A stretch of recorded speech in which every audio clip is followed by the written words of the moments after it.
Olá, sejam todos bem-vindos. Eu sou o Coelho do Pântano e esta é mais uma conversa despretensiosa sobre qualquer coisa. Se bem que hoje não é sobre qualquer coisa exatamente, porque eu vou falar sobre o Ermac do Mortal Kombat. Mas é uma conversa bem despretensiosa porque eu estou fazendo isso enquanto lavo pratos. E eu não vou falar exatamente sobre o personagem Ermac, ou sobre, que eu vou chamar de Ermac, tá? Para não ficar dobrando a língua. Enfim, não vou falar exatamente sobre o personagem Ermac, nem enquanto história, nem enquanto personagem jogável lá, golpes, técnicas e etc. Mas falar sobre a criação do Ermac, porque a história de criação do Ermac ela é bem famosa. Ela envolve um boato que provavelmente todo mundo conhece, só que esse boato leva a uma notícia falsa, que é muito difundida até hoje, inclusive por vários canais especializados. O boato é real no sentido de que o boato existiu, o conteúdo do boato não era real, mas o boato existiu. A notícia, como eu estou dizendo, é falsa. Ela existiu, mas ela era falsa e ela segue sendo difundida como sendo verdadeira. Então, vamos lá.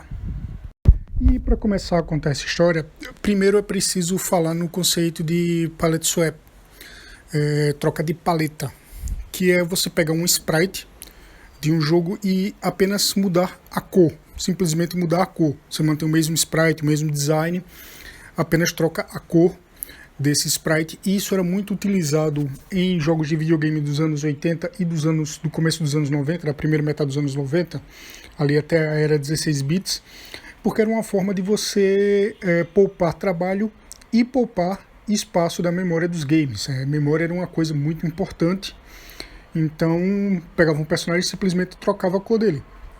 O exemplo mais famoso de palette swap, por exemplo, é o Mario e o Luigi. Se você pega as artes conceituais de Mario e Luigi nos manuais e etc., você vê que Mario é um gordinho baixinho e Luigi é um cara esguio, alto, magro. Eles são diferentes, mas no videogame eles têm exatamente o mesmo formato, só muda a cor. Um é vermelho, o outro é verde. E os inimigos do Mario, no Super Mario World, os Koopa Troopas, elas são todas palette swaps, as tartarugas. Né? Você tem a vermelha, você tem a verde, você tem a amarela, você tem a azul. Os cascos eles até têm funções diferentes, mas no momento que está a tartaruguinha ali andando, é simplesmente uma troca de cor entre elas. Isso era muito comum também em jogos de beat 'em up, né? Você tinha um inimigo de uma determinada cor, depois mais para frente iria chegar um inimigo um pouco mais forte, que era o mesmo personagem, o mesmo design, só que aí mudava a cor da roupa, a cor do cabelo, enfim. E o palette swap foi a origem e a razão da existência de Scorpion e Sub-Zero, que eu vou chamar de Scorpion e Sub-Zero.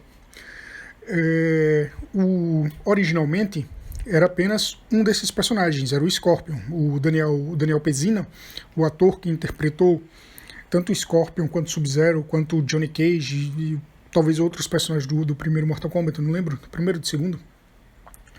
Ele gravou as cenas dos ninjas, né, que a gente se habituou a chamar de ninjas. Depois, à medida que a mitologia de Mortal Kombat ela foi se aprofundando, foi definido que eles não são exatamente ninjas, são membros de clãs assassinos e tal. O Scorpion, inclusive, é japonês. Mas, enfim, quando ele gravou no estúdio, ele gravou de amarelo. Ou seja, originalmente era Scorpion, apenas.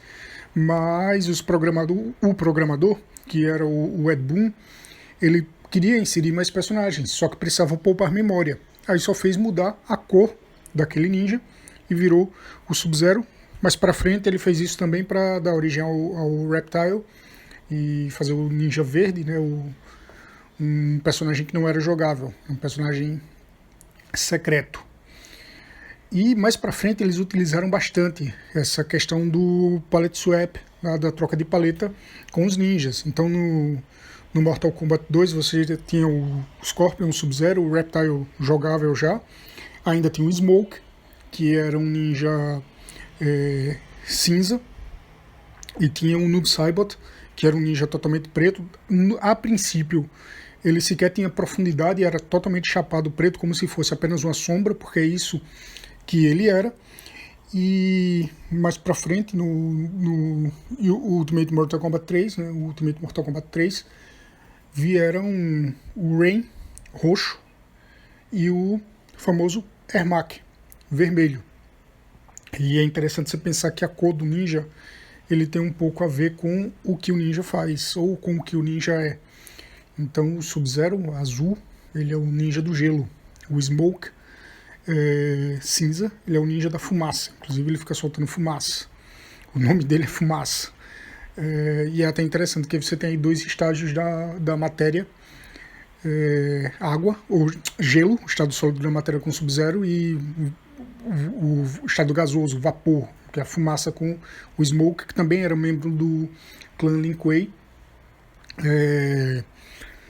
Isso até dá uma justificativa à origem do Hydro, a existência do Hydro nos quadrinhos. Para saber quem é o Hydro, checa o episódio que eu falei sobre a minissérie Sangue e Trovão de Mortal Kombat.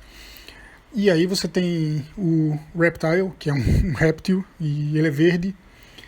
E aí você tem o Scorpion, que eu acho que esse nome deriva da cor do personagem, que é amarela, porque a cor mais comum de escorpiões é amarelo e preto. E aí tem a questão dele ter o arpão com uma kunai com a corda que vira um arpão, que muita gente compara com o ferrão do escorpião, até que nessas últimas versões que os ninjas estão muito mais estilizados, o escorpião tem motivos de escorpião na roupa dele, mas enfim, originalmente não tinha. O Rain é uma brincadeira com a música Purple Rain do Prince, por isso que ele é roxo. De vez em quando o Ed Boon e o John Tobias faziam essas brincadeiras, né? O código para desbloquear o sangue no Mortal Kombat 1 do Mega Drive, que nos Estados Unidos é conhecido como Genesis, que é ABA, CABB, não é isso? ABCAB, enfim, é o nome de uma música da banda Genesis. E você tem o Ermac, um ninja vermelho. E a origem desse personagem, como eu falei, ela é curiosa, bem interessante e bastante difundida. Todo mundo sabe qual é essa origem, mas vou falar sobre ela rapidinho. Que o que acontece é que error macro era um comando de programação, era um código de programação do jogo. E quando você entrega o jogo às distribuidoras, etc., você manda ali um relatório com um log de tudo do jogo, com os personagens, com os comandos. E na listagem de personagens, logo abaixo do Reptile, que estava como personagem secreto, por isso que tem algo do tipo Battle Reptile, Fight Reptile, alguma coisa assim, tinha Ermacs, que eram os tais erros macros. O boato que realmente existiu é que alguém, e nunca ficou claro quem, leu aquela lista e achou que Ermac era um personagem e cobrou lá o estúdio Midway e falou: pô, cadê o Ermac? Tá dizendo aqui que tem esses personagens, mas tá faltando tá faltando o Ermac, ele é um personagem secreto, qual é a desse cara? Midway respondeu: não, esse cara não existe, Ermac é um erro macro. Mas esse boato ganhou muita força e virou uma lenda de que Mortal Kombat tinha um personagem secreto, Mortal Kombat 1 tinha um personagem secreto chamado Ermac, que ninguém conhecia.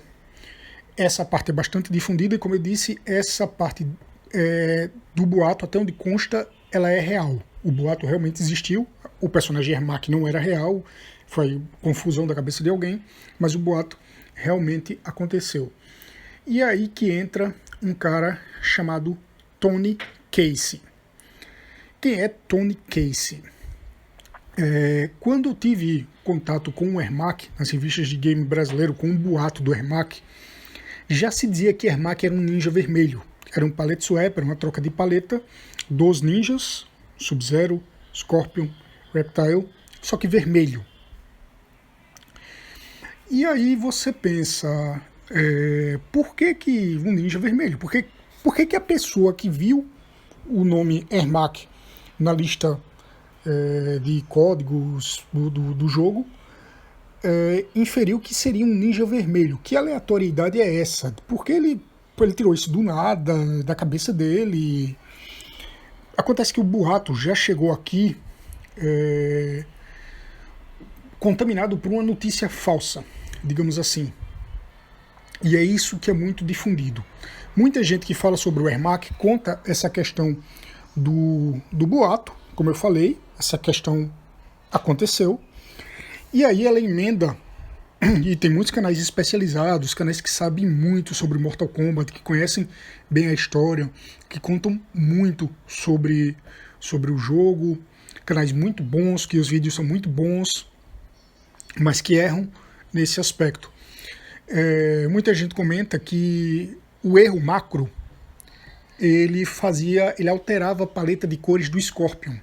Então às vezes você selecionava o Scorpion e quando entrava na tela de jogo tinha dado erro macro e o Scorpion estava vermelho.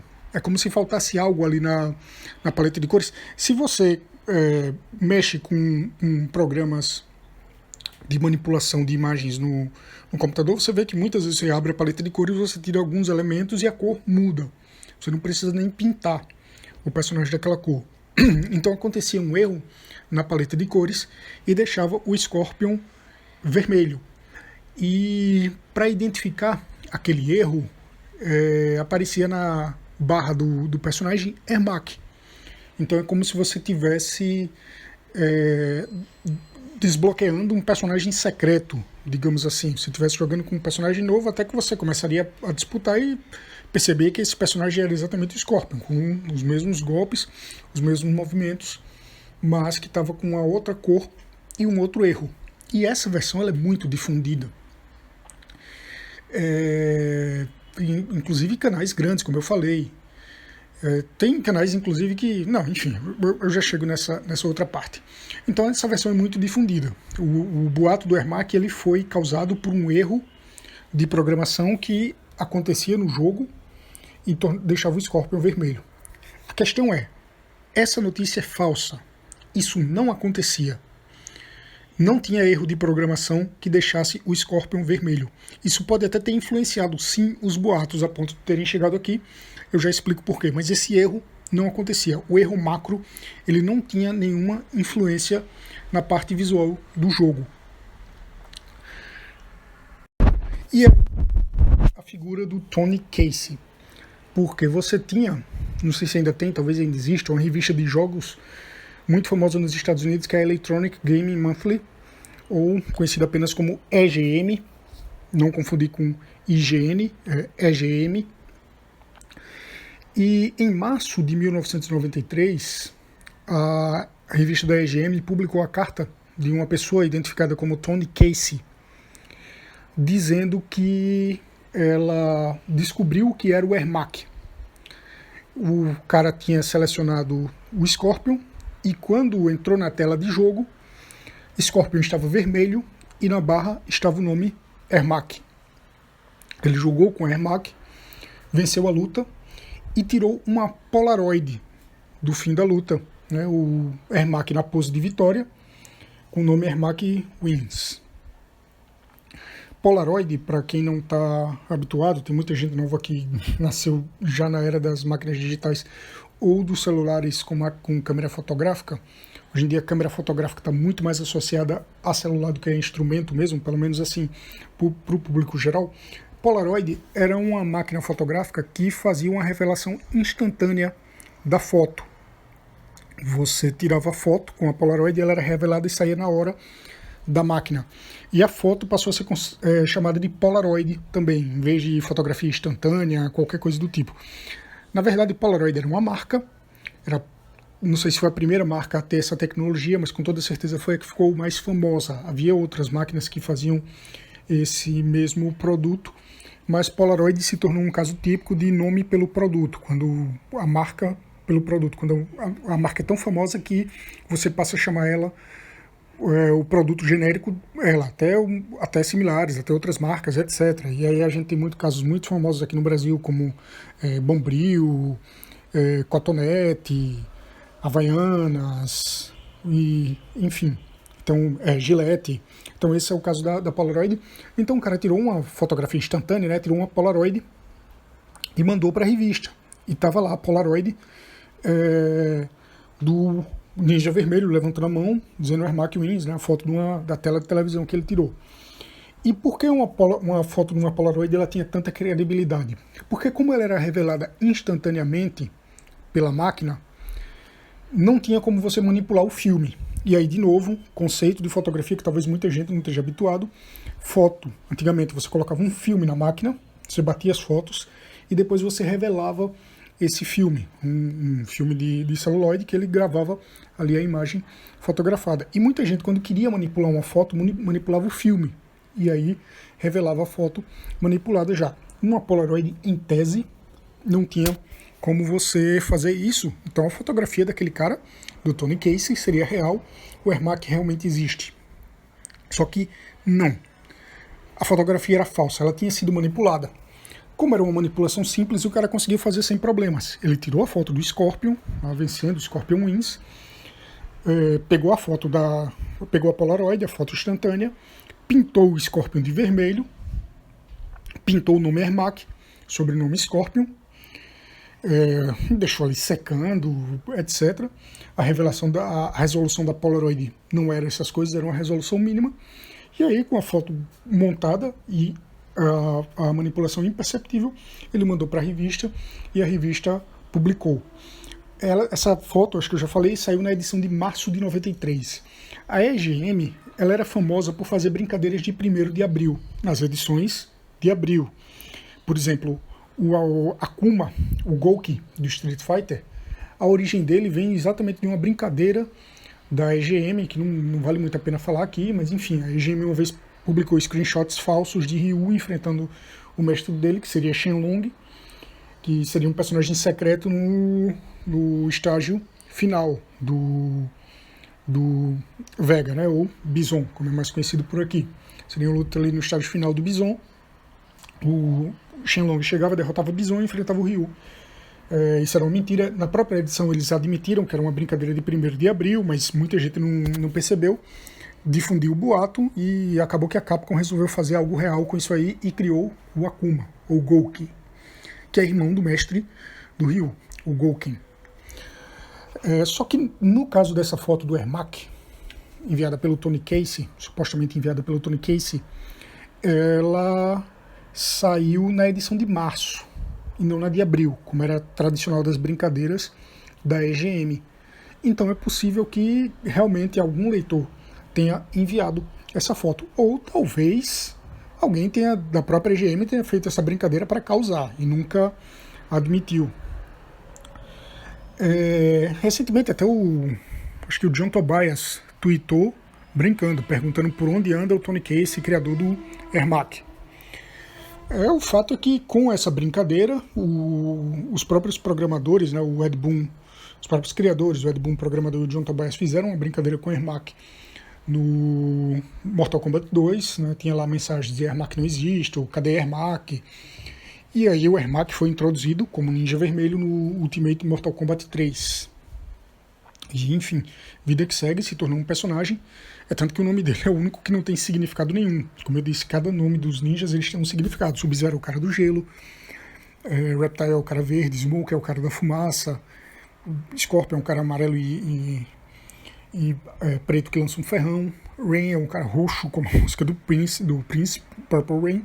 O Ermac não tem o menor sentido. Aí deram uma história legal pro personagem. Ele é um feiticeiro capaz de trazer almas de volta à vida, blá blá blá blá blá, blá. Ele tem lá uma função importante no modo história do Mortal Kombat.